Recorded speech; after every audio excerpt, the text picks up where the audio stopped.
Kamusta kayo dyan, mga ka-meta, mga ka-crypto, mga ka-Maharlika, mga ka-Unity, kamusta kayo dyan? Balikan natin itong issue ng Sovereign Wealth Fund, Maharlika, in light of a recent very major development. Naaresto na po yung founder ng FTX crypto scam, no? Itong FTX boy na maraming na scam dyan, including yung Sovereign Wealth Fund ng Singapore, no? Yung isa sa mga leading sovereign wealth funds in the world po ay niloko ng batang ito. Ayan na, yung mga ka-Bitcoin, mga ka-ano dyan, mga ka-Bitcoin crypto boys. Kamusta naman kayo dyan? Ayan, yan kasang hindi sinisabi ng mga Maharlika dyan. Even na nga Singapore guys, nabudol. Nabudol na itong FTX na ito. So ito guys, ito yung news.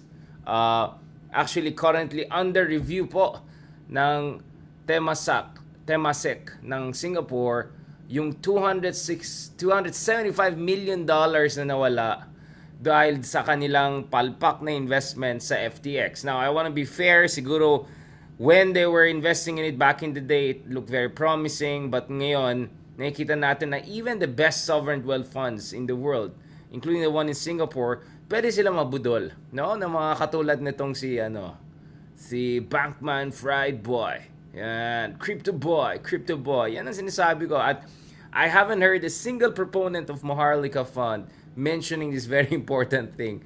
Na ito na nga, Singapore na nga nabudol dito. So currently under review po, yung big loss ng Sovereign Wealth Fund ng Singapore dahil sa kanilang problematic investments at yung kanilang nabudol sila. Nabudol sila dito. Kaya sana hindi ko narinig nung defense ni ni paring Sandro dyan, right? So, let's just go back to the news guys. So, naaresto na po si Sam Bankman-Fried, the founder of failed, scamish, dodgy-ish crypto exchange FTX. Naarest po siya sa Bahamas, social, after US prosecutors filed criminal charges laban sa kanya ayon sa statement from the government of Bahamas, no?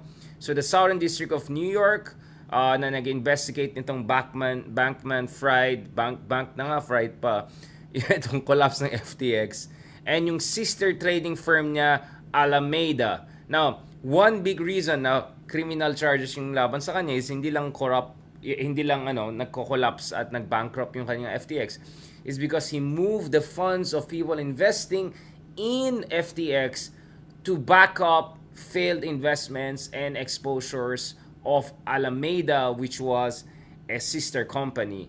And we know for a fact that yung nag-head ng Alameda ay may romantic relationship kay Bankman-Fried. So some people are suspecting that personal interest was also a big factor in this very problematic decision, no? So earlier this evening, Bahamian authorities arrested Samuel Bankman-Fried at the request of the US government based on a sealed indictment filed by the Southern District of New York, SDNY, ayon sa US Attorney Damian Williams. We expect to move to the unsealed indictment in the morning and we'll have more to say at the time. So, kung maalala nyo, ito si Bankman-Fried Boy. Ayan na naman. Itong si Bankman-Fried Boy, mga kameta. Kung maalala nyo, ito yung naging youngest billionaire in the world. So I think before nag-30 pa siya, before na pumatak na 30, lampas na sa billions of dollars yung kanyang wealth. And at his peak, he was worth more than $31 billion if I'm not mistaken. But now, totally bankrupt yung mga kanyang companies, FTX, yung Alameda, and he could face years, if not more than 10 years sa preso dahil sa mga kalokohan na nagawa nila. Dahil maraming tao po, no? Thousands of people and tens of millions of dollars of investment by many ordinary people, no? Were all reduced to ash dahil sa mga kalokohan ng batang ito. At yan ang sinasabi ko guys, it's a wild world out there, no? So kung titingnan mo yung prices of cryptocurrency, kung tignan mo yung prices ng even Tesla, for instance, let's look at the Tesla company, Tesla stocks. Tingnan natin yung value nila over the year. Lahat sila may significant drop. So I think 50% in decline niya over the past year. So here, so for instance, I'm just showing you Tesla stock. So it's not even crypto and all. So Bitcoin din. Lagyan natin Bitcoin para makita niyo yung fluctuation. So imagine nag-gain actually in Bitcoin more recently. Wait lang, lagyan natin 1 year. O yan, makita mo talaga baksak yung presyo. So overall, Bitcoin is also not doing well. You know, of course, we're talking about different kinds of cryptocurrencies, but even Bitcoin ay napaka-problematic, mga kameta. So, yun nga yung problema eh. Marami sovereign wealth funds ay nilalagay kung saan-saan, including sa mga cryptocurrency, etc. And napaka-problematic yung situation ngayon. So, this, for instance, is... so, ito yung Bitcoin, guys. Ito yung Bitcoin ngayon. Tignan nyo, over the past year, grabe, baksak talaga, no? 60% almost in decline. 59.73%. So kung naglagay ka ng 10,000 pesos, nako po, barely 4,000 pesos ang mauwi mo ngayon, di ba? Ang laki ng lugi mo, di ba? So even tech companies like Tesla, medyo baksak din yung numbers nila over the past year. So we saw many sovereign wealth funds, no, internationally, investing sa mga ganyan, mga stocks ng mga companies na ganon, na may pagka-bubble yung prices, no? And of course, yung dodgier ones, in fairness naman sa Tesla, it's a real factory, they produce real stuff, but clearly nag-overpromise sila and clearly na-expose yung kanilang mga kakulangan. And medyo nalalaos ng Tesla, hindi na siya hot katulad ng dati kasi yung style ng Tesla na malaki yung sa loob na may screen, na mga electric car, ganyan, nagaya ng lahat, ginaya ng lahat. So, hindi na ganun ka-special ang Tesla. And to be honest, if you put a Tesla next to some luxury cars, it actually looks quite ordinary if not trying hard. Okay. Anyway, so yan ang sinasabi natin, mga kameta. Ito ay hindi sigurong best na time para magkaroon ng malaking sovereign wealth investments, etc.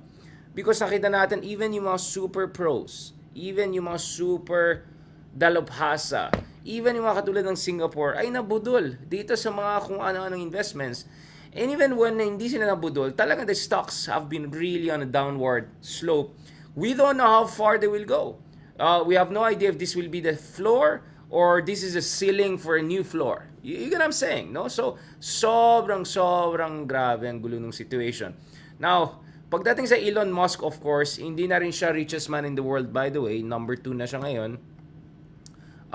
And one big reason is, of course, dahil sa palpak ng investments at Twitter. But even the stocks of Tesla are the downward slope. In fact, one thing that is holding him is still the SpaceX, which is doing well. But overall, Elon Musk is in deep waters. Nabu siya ng more than 5 minutes, I think, kahapon, the other day, dun sa show ni Dave Chappelle. Nagwala-wala yung dorky boy na yan. I think, masyado siyang nadala sa kulto na yan. Tsaka yung mga followers na marami sa alt-right. He lost touch with reality, no? At now nakikita sa investment niya sa Twitter, nagkakalat na talaga siya, no? So this is what I'm saying, guys. The giants are being reduced to ashes. Yung iba nakukulong, yung iba wala na, nagkakalat na, di ba?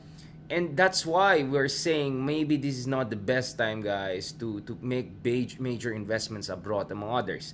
Nevertheless, nakikita natin, pinipilit pa rin na may point talaga na maganda talaga magkaroon sovereign wealth fund. So, the other day, may claim itong si Sandro na, for instance, Indonesia daw was able to make big gains because of kanilang sovereign wealth fund.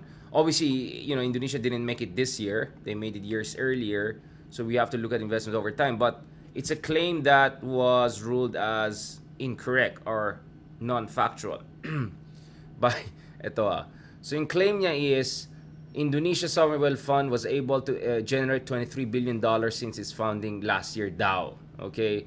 But there's no evidence to suggest that. So this has been ruled as false, as a false claim, as a problematic claim. And that's, in fact, there's a more important context here, guys, that I want you to pay attention to. So first of all, gusto ko marinig kila Sandro, yung mga friends natin, kamusta naman ang take nila dito sa nangyari sa Singapore? At yung mga ibang major sovereign wealth funds who made large losses, no? Boom, mga ganyan. No? Siyempre sila, mayaman na bansa sila, $275 million, maybe not much to them. Tayo, kung sovereign wealth fund natin ay 4-5 billion, biglang nawalan ng 300-400 million. Ayan tayo, tapos kukunin pa nila dapat sa GSIS, SSS nung una. Nung nagreklamo lang, nung sumagot tong mga to Now, what's important to keep in mind also is, actually, if you look at what happened in Indonesia, their sovereign wealth fund doesn't operate as in ways that you would expect. In fact, a huge part of their sovereign wealth fund, guys, is invested internally. No, so let me show you this very interesting intervention by business columnist Buchanko ng Philippine Star, a very good friend of ours. Sabi niya, the Indonesian sovereign wealth fund, unlike our proposed one, meaning yung Maharlika, no, explicitly seeks co-investors, foreign co-investors, to capitalize on the fund rather than rely on commodity revenues. Unlike ours, it is geared towards domestic development and not for investment abroad. No? So it's a sovereign wealth fund that tries to generate capital with foreign partners for domestic major projects, etc. At yun ang sinasabi ko parati, mga kameta. Yun ang parati ko sinasabi, mga kameta. Okay? Ang sinasabi natin, mga kameta, is this. Tanggalin natin to. Ako nang natanggal. Wait lang. Ako tuloy ang natanggal. Ayan tayo. Wait lang. Babalik tayo. Ayan, sa mga YouTubers na, don't worry. Ipopost natin tong graphics version niyan. Okay. Balikan natin ito Ito, mga kameta. Okay. Ayan tayo.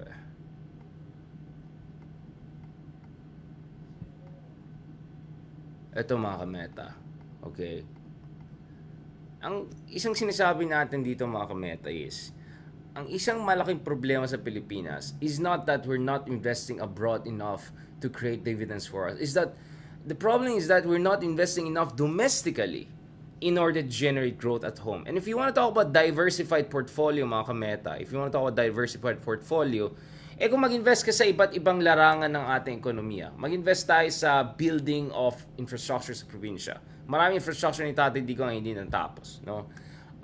Mag-invest tayo sa agrikultura, no? Dun sa basic irrigation na wala naman masyadong ginawa over the years, no? If we invest in those things, we can generate more growth. And in fact, there's so much underinvestment and there's so much room for growth. There's so much untapped potential and untapped productivity domestically that I believe if you invest domestically, especially in education of our people, especially of our women, of our minorities, if you invest in basic infrastructure, sigurado na yung return mo ay sobrang laki. So, sigurado yan, for sure, because you're operating from a very, very low base. No? Sigurado yan, 100%. 100%, mga kameta. 100%. Yun ang sinasabi natin, mga kameta. Okay. So, ayan tayo. So, for me, we're really missing the point if you're not looking at investment opportunities that are geared towards domestic development. And that's why I like yung intervention ni Buchanko, because Buchanko has been talking about the Indonesian model, which is a very, very, very interesting case.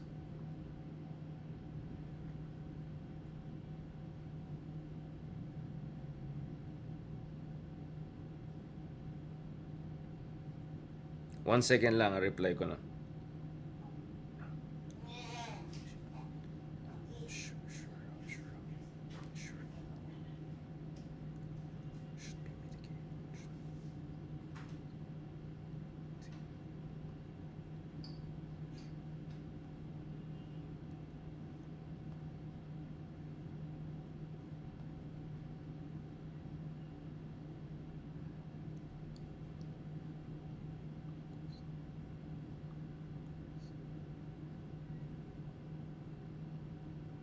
One second Ayan, mga writer's duty. Sorry, editor. Kailangan ko na mag-reply. No, this is very important because, for instance, one of the big reasons why Joko is doing very well politically and economically also as far as Indonesia is concerned compared to the Philippines is because, for instance, Indonesia invested a lot in rural development, right? Ilalabas ko ito.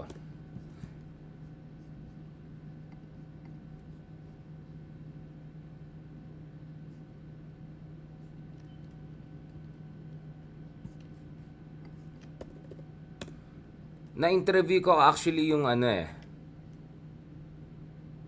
na-interview ko yung dating infrastructure development minister nila, rural development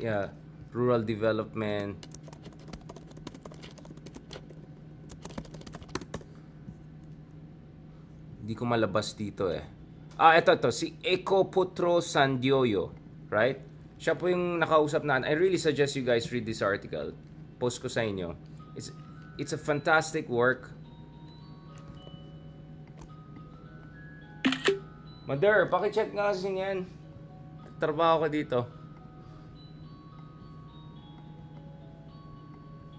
Sino kayang Wala naman akong Shopee na delivery. Mother, andiyan ka ba? Ito, one second, ito yung sinasabi mga kameta. Ito yung rural development project na ginawa ni Jokowi, no? $5 billion na invest yung isang year for rural fund. Ay nako, kulit na to. One second, balik ako. Hello? Hello po? Yes po? Yes po? Yes po, po. Opo, good afternoon po. Ano po? Hello po, narinig niyo po ako? Good afternoon po. Opo. Yes, sa akin yan. Sige, Ano po? Hindi, katabi ko lang yan. Pwede ko tanggalin yan. Sige, mamaya. Akong bahala.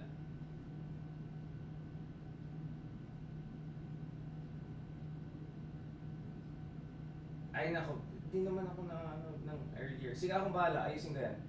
Ayusin ko yan mamaya. No problem. Richard po.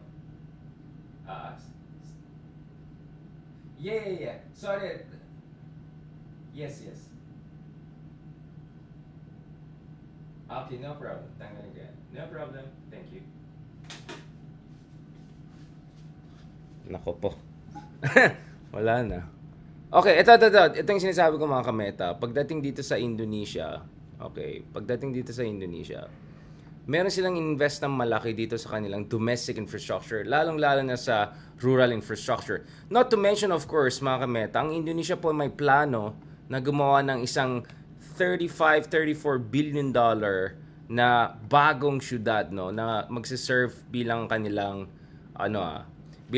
new capital city, no, para ma-decongest yung Jakarta. So they're investing big time, guys. Tens of billions of dollars on rural development, on new infrastructure development, so Nusantara, no? So ito yung new city project na tinitignan nila. So that's my point. If you're gonna cite Indonesia and all, then let's talk about Indonesia. Let's talk about what Indonesia is doing in terms of course, Indonesia is not 100% successful. Indonesia has a lot of things to do. But the reality is that at least my effort na i-redirect yung mga resources ng country together with foreign capital towards development of basic infrastructure at home. Diba? Kasi kung na-develop mo yung domestic infrastructure, mga kameta, then you are in a very good position to boost growth and also to bring down poverty rates. So Indonesia has done a very, very good job in dealing with poverty rates, in dealing with inequality. At least, again, compared to the Philippines, everything is relative. Of course, Indonesia is still a long way from where it should be.